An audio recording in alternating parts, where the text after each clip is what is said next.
ನಾಡ ಹಬ್ಬ ದಸರಾ 2026 ಅಂಗವಾಗಿ ಈ ವರ್ಷ ಪ್ರತಿ ವರ್ಷದಂತೆ ಕೂಡ ಈ ವರ್ಷವೂ ಕೂಡ ನಾವು ಗಜಪಯಣದ ಮುಖಾಂತರ ಮೊದಲನೇ ಹಂತದ 9 ಆನೆಗಳನ್ನು ನಾವು ಮೈಸೂರಿಗೆ ಕರ್ಕೊಂಡು ಹೋಗ್ತಾ ಇದ್ದೀವಿ.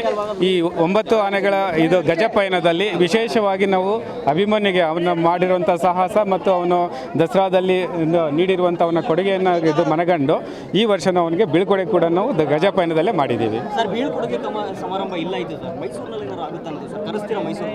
ಈಗ ಸದ್ಯಕ್ಕೆ ಸರ್ಕಾರ ನಮಗೆ ಅನುಮತಿ ನೀಡಿರೋದು ಗಜಪಯಣದಲ್ಲಿ ಬೀಳ್ಕೊಡುಗೆ ಸಮಾರಂಭನ ಮಾಡಿ ಈಸ್ ರಿಟೈರ್ಡು. ಯಾಕಂದರೆ ವಯಸ್ಸಾದಮೇಲೆ ಎಲ್ಲರಿಗೂ ರೆಸ್ಟ್ ಬೇಕಾಗುತ್ತೆ. ಸೊ ಹಾಗಾಗಿ ಅದಕ್ಕೆ ವಿಶ್ರಾಂತಿ ಅವಶ್ಯಕತೆ ಇದೆ ಅಂತ ಹೇಳಿಬಿಟ್ಟು ಸೊ ಈಗ ಇಲ್ಲಿ ಪರ್ಮಿಷನ್ ಕೊಟ್ಟಿದ್ದಾರೆ.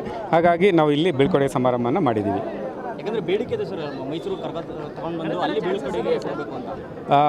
ಈಗ ನಮಗೆ ಸರ್ಕಾರ ಎಷ್ಟು ಅನುಮತಿ ನೀಡಿದೆ, ಇಲ್ಲಿ ಬೀಳ್ಕೊಡುಗೆಯನ್ನು ನೀಡೋಕ್ಕೆ ಅನುಮತಿ ನೀಡಿದೆ, ಅದರ ಪ್ರಕಾರ ನಾವು ಇದನ್ನು ಸಂಡಾಪನೆ ಮಾಡಿದ್ದೀವಿ. ಪ್ರತಿ ವರ್ಷದಂತೆ ಈ ವರ್ಷವೂ ಕೂಡ ತುಂಬ ವಿಜೃಂಭಣೆಯಿಂದ ಚೆನ್ನಾಗಿ ಮೂಡಿ ಬರುತ್ತೆ ದಸರಾ ಅಂತ ಹೇಳ್ಬಿಟ್ಟು ನಾನು ತಮ್ಮಲ್ಲಿ ಕೇಳ್ತೀನಿ.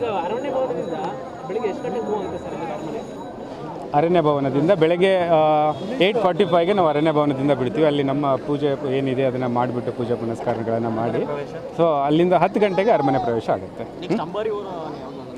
ಅದನ್ನು ತಮ್ಮ ತಾಲೀಮು ಆದ ನಂತರ ತಿಳಿಸ್ತೀವಿ ತಮಗೆ, ಇನ್ನೂ ಫೈನಲ್ ಯಾವುದೂ ಆಗಿಲ್ಲ. Thank you.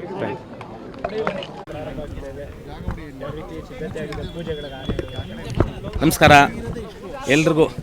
ಎಲ್ರಿಗೂ ಒಳ್ಳೆಯದಾಗಲಿ. ನಾಡ ಹಬ್ಬ ಮೈಸೂರು ದಸರಾಕ್ಕೆ ಎಲ್ರಿಗೂ ಹಾರ್ದಿಕ ಶುಭಾಶಯಗಳು. ಈ ಸಂವತ್ಸರ ಶ್ರೀ ಪರಭಾವನಾಮ ಸಂವತ್ಸರದಲ್ಲಿ ಆಶ್ವಯುಜ ಮಾಸದಲ್ಲಿ ಆಚರಣೆ ಮಾಡುವಂತಹ ನಾಡ ಹಬ್ಬ ಮೈಸೂರು ದಸರಾ ಆಚರಣೆ ಮಾಡ್ತಾಯಿದೆ.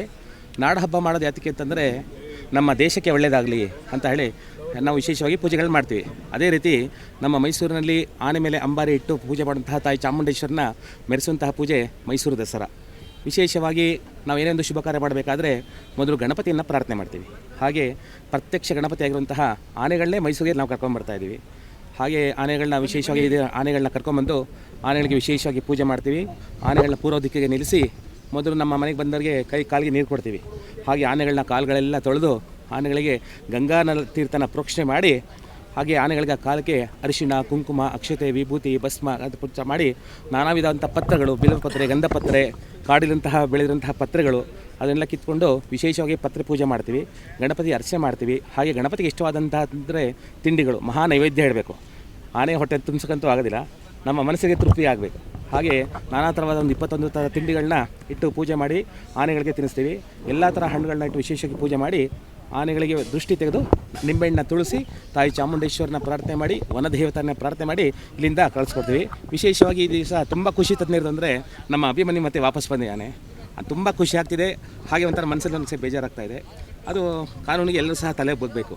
ಹಾಗೆ ವಿಶೇಷವಾಗಿ ಈಗ ಆನೆ ಏನೇನು ಬರುತ್ತೆ ಅವನಿಗೆ ಪುಷ್ಪವೃಷ್ಟಿ ಮಾಡಿಕೊಂಡು ಅವನ್ನ ಕರ್ಕೊಂಬರ್ತೀವಿ. ಅವನು ಇಲ್ಲಿ ಪುಷ್ಪವೃಷ್ಟಿ ವಿಶೇಷವಾಗಿ ಅವನಿಗೆ ಬೀಳ್ಕೊಡುಗೆ ಇವತ್ತು ಕಾರ್ಯಕ್ರಮ ನಡೀತಾ ಇದೆ.